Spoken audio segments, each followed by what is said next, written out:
Before. Hello mga ka-TIT! Welcome to Transfer It General Mall. In this video, pinapakita po namin ang itsura ng aming store sa pang-araw-araw. Ano nga po ba ang sikreto? Consistency is the key.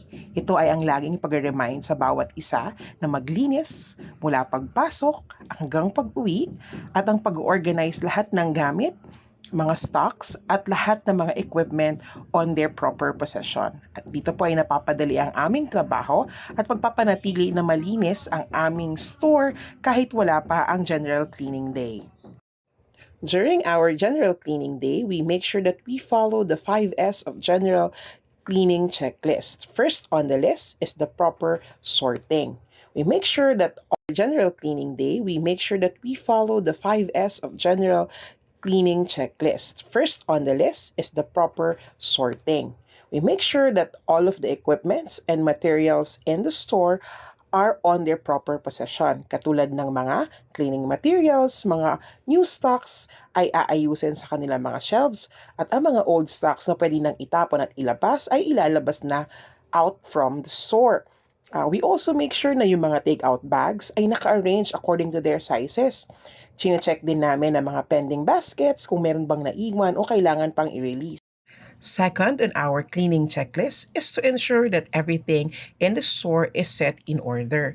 We make sure that the display shirts are in proper color arrangement. Dahil dito, napapadali yung pag-assess ng mga staff sa kanilang mga customer dahil madaling mahanap yung mga color na gusto nilang hanapin on the display area. We also make sure that the hangers are on the proper numbering at meron din silang mga sample hang tag. At this point, napapanatili natin na organize at malinis ang ating display area. Nagiging advantage din ito dahil nagiging maganda sa paningin ng mga customer ang lahat ng nakikita nilang sample sa area natin. We also make sure na lahat ng mga kailangan katulad ng ballpen, gunting at iba pang kagamitan ay on their proper possession. Third, on the cleaning checklist is to make sure that every day, not only during general cleaning day, that the store is maintained as shine as possible. We make sure that the shelves and cabinets on the display area are free from dust and unnecessary dirts and mess para maging komportable at maging presentable naman ang mga ito sa mga customers.